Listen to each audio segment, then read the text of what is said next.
Russia Ukraine যুদ্ধবিরতি নিয়ে আলোচনায় ফের এক টেবিলে বসতে যাচ্ছে যুক্তরাষ্ট্র ও ইউক্রেন।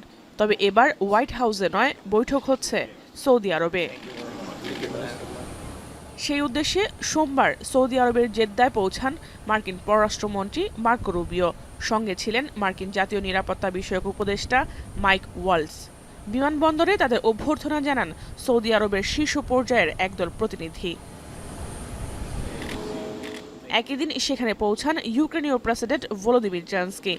বিভিন্ন ইস্যুতে কথা বলেন সৌদি প্রতিনিধিদের সঙ্গে। সৌদি আরবের মধ্যস্থতায় মঙ্গলবার যুদ্ধবিরতি ইস্যুতে আলোচনা হওয়ার কথা রয়েছে দুদেশের প্রতিনিধিদের।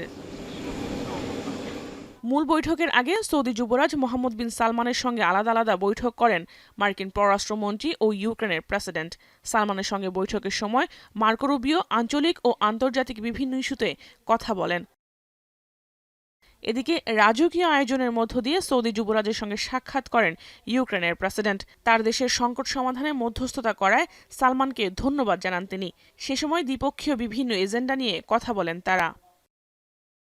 তবে যুক্তরাষ্ট্র ও ইউক্রেনের এবারের আলোচনা হবে গত সপ্তাহে হোয়াইট হাউসে মার্কিন প্রেসিডেন্ট ডোনাল্ড ট্রাম্পের সঙ্গে জেলেনস্কির বাকবিতণ্ডার জেরে কিয়েভ ওয়াশিংটনের সম্পর্কে যে অবনতি হয়েছে তা স্বাভাবিক করতে। ইউক্রেনকে সামরিক নিরাপত্তা দেওয়ার বিষয়ে কোনো সিদ্ধান্ত আসবে না বলে জানান মার্কিন পররাষ্ট্রমন্ত্রী। জাহানারা ভুঁইয়া, এখন বিশ্ব। শাইনি চুলে এখন হবে সব হেয়ারস্টাইল। সিল্কোর দ্বিগুণ শাইনি চুল প্রতিদিন।